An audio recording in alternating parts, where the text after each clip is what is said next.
I'm Johnny 17. This is episode 47 of my Football Manager 2018 Unemployed Challenge. And who is this team and what have you done with my SKA-Khabarovsk squad?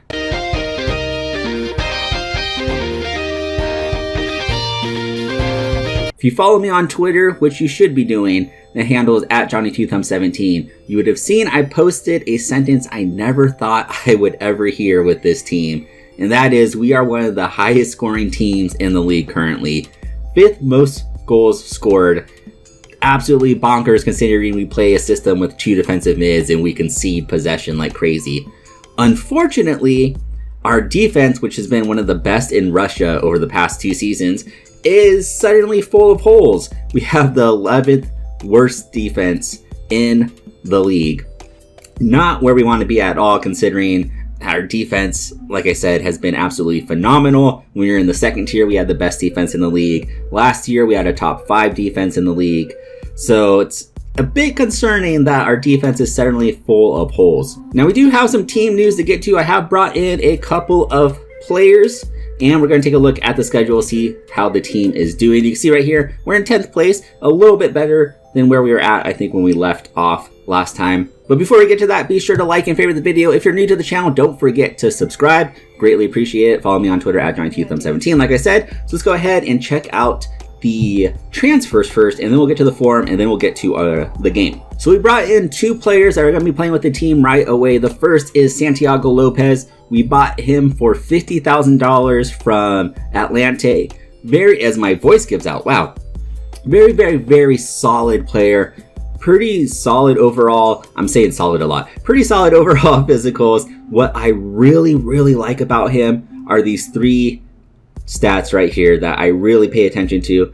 Marking 13, position 14, tackling 14. That's pretty good for our squad. It's not the greatest, I know, but for our level, our squad, it's really good. And as you see here, he has 4 appearances already, playing extremely well. He fits into our system very good. He's only 26 years old. He can improve a little bit more still, hasn't quite hit his prime.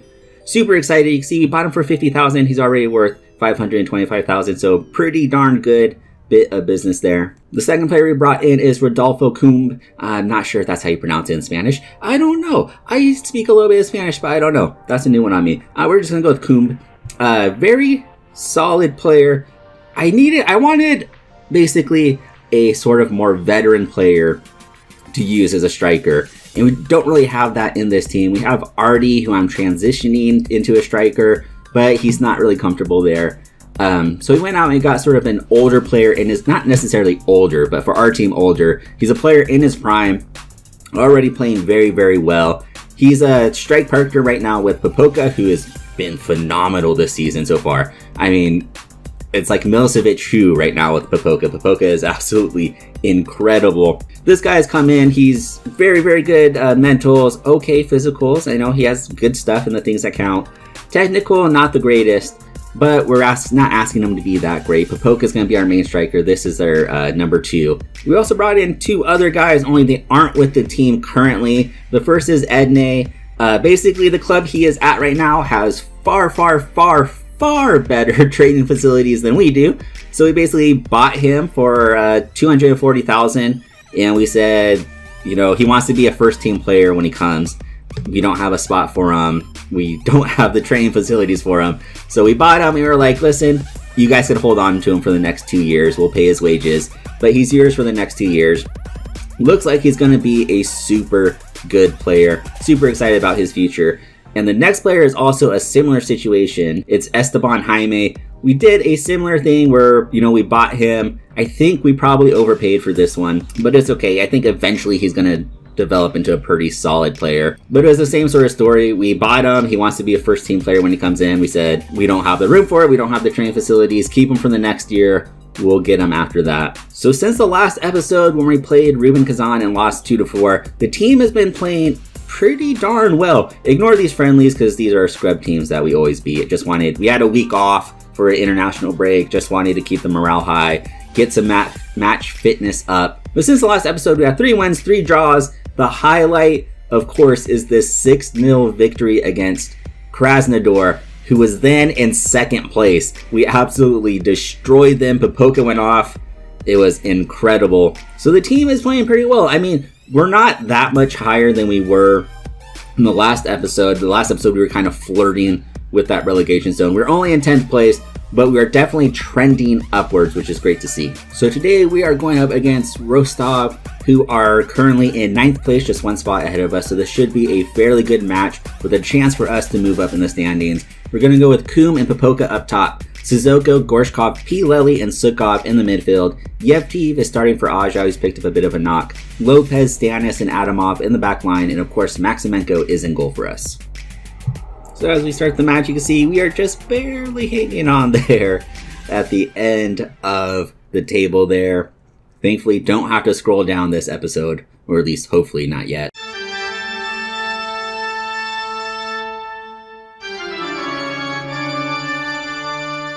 Rostov with the ball through. That is not the start we wanted.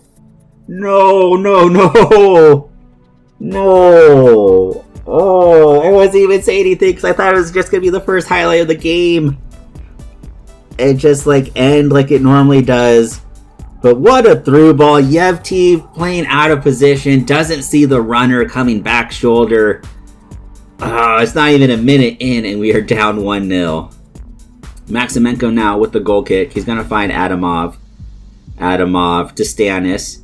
Stanis across to Lopez. Lopez looking forward to Kum. Knocks it down to Popoka. Popoka has a tendency to rush shots a little bit. Adamov intercepts there. Popoka finds Kum. Kum in the box. Just hits it straight at the keeper. Oh, that was a fantastic opportunity for us. Those are the chances that we need to capitalize on. Contemplating maybe going a bit more defensive in terms of our pressing. Maybe just putting more pressure on them just because they are opening us up. Again, Maximenko, what are you doing? Maximenko, what are you doing? I'm sorry, but that one's on Maximenko. Yevtiv loses his marker again. But look at this. There's no power. There was time to react. I know it took a deflection, but that ball was not going very fast. There was time to react to that. Rostov again. Lopez is going to step up and intercept. Unfortunately, we cannot win the ball back. Down the wing, ball in. Stanis is going to head it clear. Lopez trying to close it down. This Wolf guy is just getting all sorts of space, opening us up, and wow, we are just thoroughly getting demolished right now. I mean, it's like the curse of the live comm. We have been playing so well the last, 6 games, and then we come on cam and we just get absolutely destroyed. Again, they're just playing keep away from us, opening us up. Wolf again, that Wolf guy. We have to do something about Yevtiv. This cannot keep going on. Okay, so as we start the second half here, we're still down 3-0. We made a bunch of changes. We brought in some subs. We're going to be playing a much higher pressing defense, and we also pushed up our defensive mids to midfielders. So a much more sort of high pressing attacking formation right now because we desperately need to do something to get back into this game. Sereda now is going to find Stanis. Stanis lumps it forward. Sukov is going to get on the end of this. We have people in. Popoka, how do we not score? Oh my gosh. Sanin now is going to find Kum. Ball in for Popoka. Sukov now. Can we get a shot on target, please? Somebody, put a shot on target. Sukov now. Yes! Lopez! Yes! Why does it take our defender to score? Our strikers are getting fantastic opportunities and they can't finish, but leave it to our defender to hit a half volley in. So, we climb back. It's now 3-1. Maximenko rolls it out to Lopez. Lopez looking deep for Kum. He's going to find him. Popoka is there to help. Get across in. Free kick for Rostov. They're going to get it on target. Maximenko does save. Makes another save. Fantastic reflexes there by Maximenko. Come on, we need to pile the pressure on them. The clock is our enemy right now. Sukov is going to intercept that back to Maximenko. Maximenko to Lopez to Stanis. Stannis finds Sereda to Gorshkov.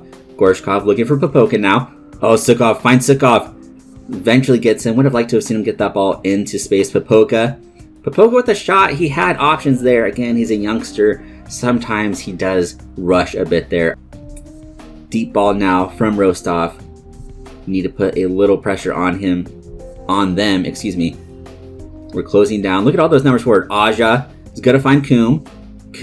He has Popoka. Popoka, get in. Get in, Popoka. Come on. We've had so many good opportunities here. We have just not been clinical enough. 4 clear-cut chances, and we've only managed 1 goal. That is absolutely unacceptable. Passing their way through. Sereda with the tackle. Unfortunately, we aren't able to win back possession. We need to put some pressure on them. This Wolf guy has just been absolutely destroying us. Wow. Every single attack runs through him. It's so frustrating. It's the same run every time, and nobody picks him up. Cross to the midfield to Stannis. Looking for Sukov. Sukov has help. Give it to Adamov. How do you miss that pass? All he has to do is knock it forward in space, and he hits it. Oh my goodness. This game is so frustrating. Curse of the live comm. We've been playing so well, and now we get absolutely blown out. That's what I'm talking about with our defense too. Like, we've had one of the best defenses in Russia over the last 2 seasons, and this season I don't know what's going on. I mean, that's gonna do it, guys. Just so frustrating. Be sure to like and favorite the video, subscribe if you're new. I don't know why we play so bad on live cam so far this season. Okay, it's only been 2 matches, I know, but we were on such a good run too. We had this, whatever it was, like 6 games unbeaten, 5 games unbeaten in the league, 6 if you include the cup.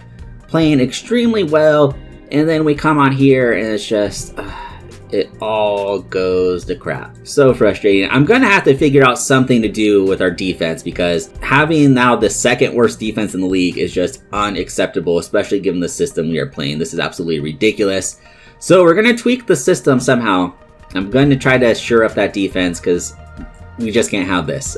This cannot happen. Also, if you haven't yet, be sure, this is like the 3rd time I've said it, so just go do it so I can stop saying it. Be sure to follow me on Twitter. The handle is @JohnnyTwoThumbs17. And we'll be back next time, guys, with more games. Hopefully we can bring you a win. So far, we're 0 for 2 this season with the live comms. But we're going to figure things out. I promise. We always do. It's going to be fine. So until next time, guys, peasy, peasy, peasy, peasy, peasy.